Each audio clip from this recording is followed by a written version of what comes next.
Good morning, fam. Welcome back to Erica's EDC. And today we're going to go over a bunch of knife designs that were made specifically for ranchers, farmers, people in the agriculture field. We're going to go over them today. And this is one of them, which I'm sure is very surprising to some people. But if you have been watching my channel for any period of time, you would know that the Benchmade 940 Osborne is one of my favorite knives. And it is also a design that was made by an Australian rancher, Warren Osborne. And this was a knife made specifically for ranchers. So, because this is one of my favorite designs, and I have so many other ones that were also made for farmers and such, I just figured we could go over them today and talk about them because I think they're awesome designs and I've always been really intrigued by them. So we'll talk about the 940 first.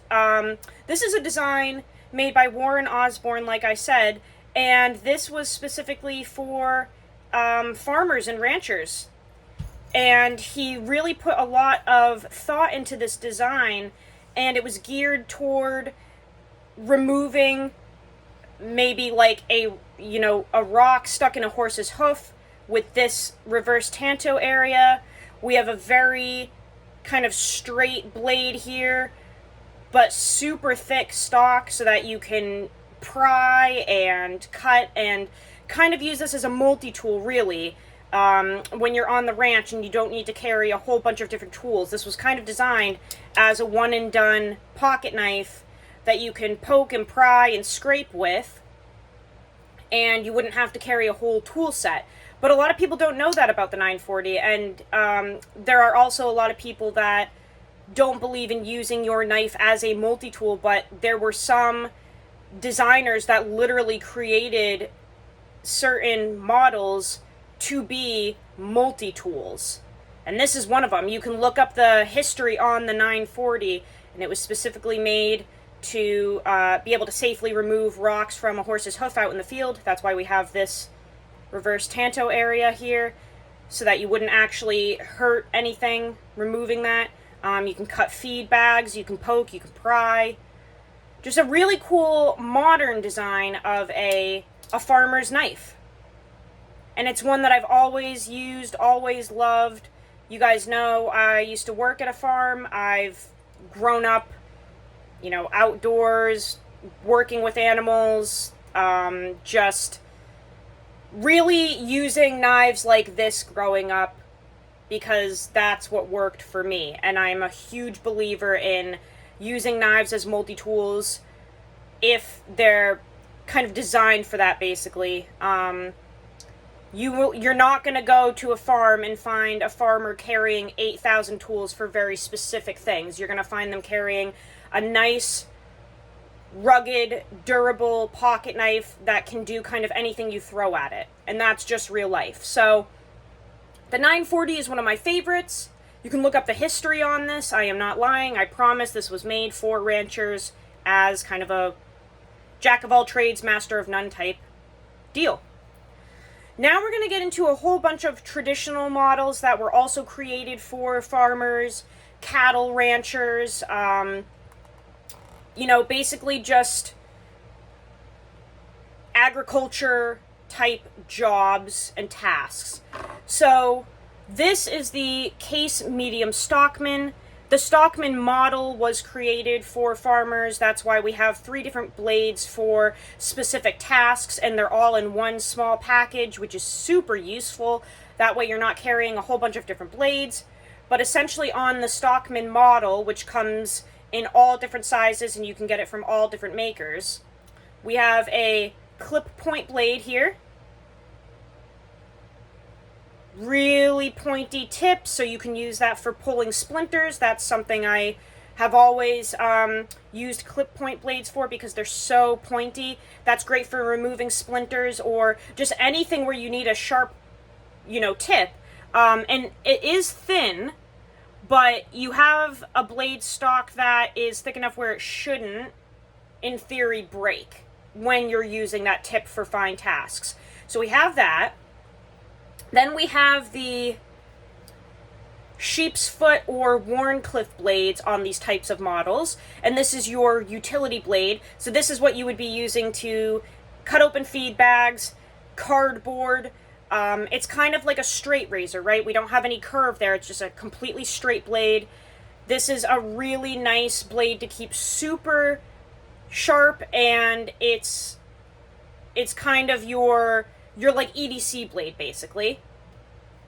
And then we have the spay blade, or on this model we have a pen blade, but just a small blade right there. And on models with the spay blade, that was obviously used for castrating livestock, right? So on this specific one we have a pen blade, but on the next model we have the old school spay blade. And when I carry something like this, I've mentioned this previously on my channel, but I designate certain tasks to the specific blades. So this is kind of a backup blade for me. I use the sheep's foot or Wharncliffe blade for EDC tasks. And then the clip point is specifically for my food. So cutting my apples, my oranges, my pears at lunch, bacon, meat if I'm cooking. Sorry for Zaya scratching herself. She does that every time I record. But this is like my blade that I use for my food prep. So it's really nice to just have a little pocket knife that you can designate tasks to. You don't have to carry 3 or 4 blades. Obviously, we carry all of our traditional knives in pocket slips made by Richter Knives. I will link him down in the description below. Please go fill up his books. We want him doing leatherwork full-time by the end of the year, and we are the ones that are going to get him to that point. So you got to fill up his books, place an order with Richter Knives. He makes the best leather slips in the entire world. There is no one that does it better than him. Along with the Stockman 3-blade pattern, we have a cattle knife here made by GEC. Mine is riding in a Pueblo slip from Richter Knives. Absolutely beautiful leather here. But this recently came in, and this is the cattle knife from GEC. So obviously very much geared toward, again, ranchers, farmers. So we have a very large kind of spear point blade here. Absolutely gorgeous. We have the swedge, long pull, nail nick, the whole 9 yards. This is the biggest blade on this model. Then in the middle we have, again, that straight razor, sheep's foot type blade. This is your utility blade. Very cool. And then the last one that we have here is the spay blade for castrating livestock. Obviously we are not really doing that anymore, but to keep tradition going, we have that on this blade, or on this knife I should say, and you can kind of do whatever you want with that. You have a really nice belly on this spay blade here. Next, we're going to go into some clip point style blades.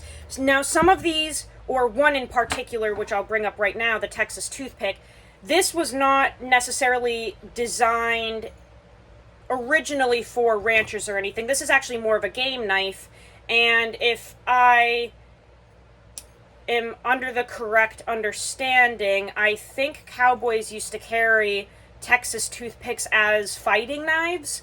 It was a nice single blade pokey knife for cowboys, so I believe this was like a knife that a lot of them carried for self-defense way back in, like, you know, the 1800s or whatever. But this type of blade is typically geared more toward game processing, but I also have seen tons of farmers use this blade style, this long clip point single blade toothpick. Sometimes there's even another blade in there, but the Texas toothpick is definitely one that farmers have used. You, again, have that kind of splinter pulling, really pokey tip, and some people just prefer that over the more blunt models. So I have totally seen farmers using these types of blades, but just a really cool old school design. My grandfather had a Texas toothpick, and he used it for processing fish. He was a huge fisherman, and I still have the knife, actually. It's in storage, but he had a toothpick model like this, and it had another blade within it for helping you process fish. There was like a descaling tool in there, actually. And yeah, just a really cool model for the avid outdoorsman. Next we have a case knife, mini copper lock. Now we're going to start kind of moving toward the Lanny's clip model design. So Tony, he had a friend named Lanny who wanted like the ultimate farm knife, basically. He was a farmer, and Tony came up with the Lanny's clip, which is like a super famous model. You can look it up. Case makes or they used to make a version of it. They may still make it, but basically a Lanny's clip model that goes for like $500. And yeah, Tony kind of came up with the design as a one and done for his friend Lanny. And anything that you see that kind of looks like this swedged clip point style blade, it's very reminiscent of the Lanny's clip. So I decided to include a few of those as examples because I used to have an original Lanny's clip. I gave it to a friend, but this is very reminiscent of it. So again, some farmers just wanted a more clip point style blade that you could also use for game processing, and you could use it on the ranch. So this is a cool little design. Next we have the GEC Cody Scout, the 72. I'm including this because although it's probably not for farmers specifically, I think this is more toward, again, game processing. It also is very reminiscent of the Lanny's clip, and you could totally carry this as a ranch knife or a farm knife if you wanted to. The cool thing about this is it's actually super thin, so this knife is very slicey. You also have the locking mechanism, which some people may want in a farm knife, but this is just an all-around awesome user. As you can see, I definitely do use mine. I just got it, and we've been using it like crazy. So a really cool design if you want an in-the-pocket locking farm knife. Absolutely beautiful. And this last one here is the Case Sow Belly. Mine is a single blade model. They did do the 3-blade models, if I can get it out. So when this has 3 blades, it's basically a Stockman with just the sow belly handle. But mine is a single blade sow belly. Got beautiful clip point, pretty thick blade stock, really durable. The walk and talk on this is absolutely crazy. It's very strong and snappy, really comfortable in hand, very ergonomic. Just another beautiful example of a clip point style farm knife. Very cool. Now we're going to go in the opposite direction, and we're going to look at some Sodbuster bullnose type models. These have always been a fan favorite, and these have always been used by farmers. So this is a totally different take on a farmer's knife because we have a really big curve here, that very snub nose, blunt type design. This could actually be used for game processing as well because this belly right here is great for skinning. But this is just another, take on a farmer's knife. These typically are pretty thin and elegant in design. They do not have other blades. A lot of these bullnose Sodbuster models will only have one blade. Thin blade stock. They typically come hollow ground or full flat.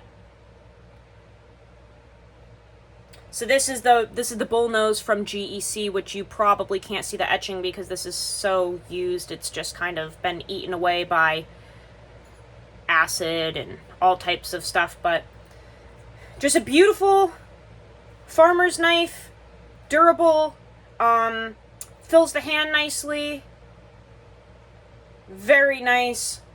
And like I said, again, you can do the game processing with it because you have that curve up here, which is great for removing the hide from animals. So the more tasks you can do with your knife, the better. That's really kind of the mentality of being a farmer or a rancher. It's like whatever you can get out of your knife, the more the merrier. And I know that from experience. Like I said, I worked on a farm. I talked very extensively with a lot of the farmers that I worked with, and man, they just use their knives as multi-tools. It's so cool. I know that's like a forgotten thing in this day and age, but on a lot of these farms here in New Hampshire, you're not going to find guys that are carrying fidgety ball-bearing knives and Leathermans and Swiss Army knives and like 10 tools. They're using their knife as a one-and-done item. So this here is the Case Sodbuster Jr., an absolute classic. Beautiful knife. Really no differences from the GEC bullnose aside from the fact that this is thinner, a little bit smaller, but just a classic. I have met so many farmers that carried these. You can get these with the synthetic handles that are thicker. The Delrin covers are much wider and fill the hand more like that GEC bullnose that we just looked at. But if you get one of these Sodbuster Juniors with the thin covers, they're very thin. If you don't carry this in a slip, this will literally just melt away in your pocket. It weighs nothing. It's super thin. But you're getting really a full-size knife out of this. I mean, the Sodbuster Jr. is absolutely iconic. And it's because it's perfection. I mean, look at this. That is a full-size knife that will literally melt in your pocket. It's there when you need it.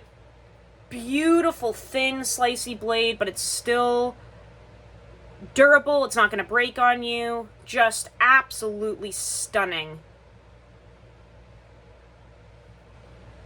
And you gotta love when you get them in this carbon steel that takes a patina over time. Sodbuster Jr. You really can't go wrong with that. The last one that we're going to look at is the Old Timer Bruin. This is a knife that I recently tested, and it is very reminiscent of the Sodbuster and the bullnose. I love this. The cool thing about this is that it's a completely modern take on that design because we do have washers and we do have a lock. So out of the three of those Sodbuster type models, this one may be the best suited for you if you're looking for some modern characteristics on an old design. The other thing about this is that we have incorporated a little bit of a clip point style blade to that Sodbuster design. So this actually is like a hybrid, really. This has the belly down here of the Sodbuster, and then we have kind of that clip point looking Lanny's clip top here. Let's bring in the Cody Scout real quick. I think this Cody Scout is one of the best examples of a Lanny's clip that I have seen.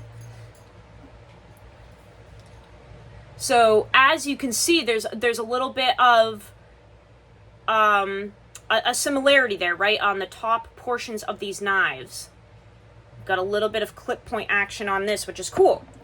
And we have it running on washers in here. I don't know if you'll be able to see it, probably not, but we do have washers, so this is an extremely smooth knife. It also locks. It's in high carbon steel. Beautiful bolsters. It looks super old school, but it has some modern twists that just make it a lot of fun to use. Hollow ground blade, I should say. just beautiful.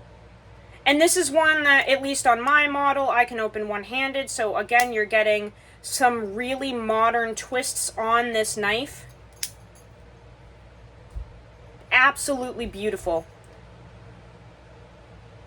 So that's kind of a hybrid of a Sodbuster and a Lanny's clip. I really like the Old Timer Bruin. I have a ton of content on this knife specifically because I tested it for a month. I did a full review. Because this is the last one in the lineup, somebody asked the other day which one I prefer between this and the Case Sodbuster Jr. and the GEC Bullnose, kind of do like a comparison between the three. It's hard to say. Let me bring these ones back out. I don't know if I have a favorite, because once you get down to the nitty-gritty of it, I don't really put these as competitors, at least in my collection, because they just each hold their own. So it's like the GEC here, everyone knows that the GEC build and quality is just unmatched, right? So like this bullnose feels completely different from the other knives. You have those extremely thick covers in micarta, so this really fills the hand very well, and it just feels different than these two, right? Because these are super thin. These are a little more like light duty compared to the bullnose. So this one is like, if you're looking for a main carry, I guess I would recommend the bullnose if you're looking for a knife that fills the hand very well and just feels satisfying, I guess. They also make, I think it's called the Bull Buster, which is the full-size version of this, and that's a big boy. But this is a very filling knife. So if you're looking for something as a one-and-done blade for everything, you may want to pick up the GEC Bullnose. If you're looking for light, thin, maybe even a secondary blade to a main blade, then maybe you want to go with the Case Sodbuster Jr. because this does not lock. It's much thinner. You could totally carry this as a main blade, but this is kind of like a middle of the road, right? We don't have that crazy walk and talk from GEC. We don't have the locking mechanism from Old Timer. This is kind of just a very basic traditional knife, which I absolutely love and adore, but very simple, right? And then with the Old Timer, you know, we have all of those modern twists. We have the lock, we have the washers, we have bolsters. It just looks a little different. It just feels completely different compared to the other two because you can open and close this one-handed. And the build quality just feels a little different, obviously, from the other two because GEC has the best quality control and fit and finish. Case, when they do it right, they're very, very good at their jigged covers. This knife in particular, this chestnut bone CV model, is just stunning. Like, the fit and finish on this is absolutely gorgeous. It just feels right. Old Timer, even if you get a good one, the way that they did these saw cut covers, it just feels a hair cheap. Because Old Timer just has a little bit of a rough fit and finish. Everything is a little bit sharp. You do have some mild gaps and stuff like that. It doesn't affect anything at all. But just the Old Timer Bruin in general is just, it's a little sharp. It's a little chintzy feeling, I guess. If you handed this to me and you didn't tell me it was made in the USA, I would probably assume that maybe it was made overseas in China, just because it just has that feeling. But it's a really nice knife. The fit and finish is just a little off, that's all. So Although I absolutely love the lock and the washers on this, and it's one of my favorite knives, I think there's just something about it where it doesn't feel the same as these two. So I can't tell you guys which one to get. Honestly, I can't. I think they all have pros and cons. I think they all have their own place in the community. If you can get all three, just get all three of them. If you're a fanatic about the farmer's knives, the rancher knives, if you are a collector of those types of models, I recommend just getting all three and experiencing all of them. I'm a huge fan of old school farm knives. I just always have been absolutely obsessed with them, and I think they're so cool. So if you could try all three, just do that. But they're all very different, so I really can't pick one over the other. I just can't. But that's what I have for you guys today. I hope that you enjoyed this. I love looking at these cool old school models. I hope that they don't get lost in the time machine because I think that they're just beautiful. But that is just a look at some of my different farm knives, guys. So I'll see you on the next video. Go use your shit. Learn how to sharpen your knives. I love you all so much. Take care.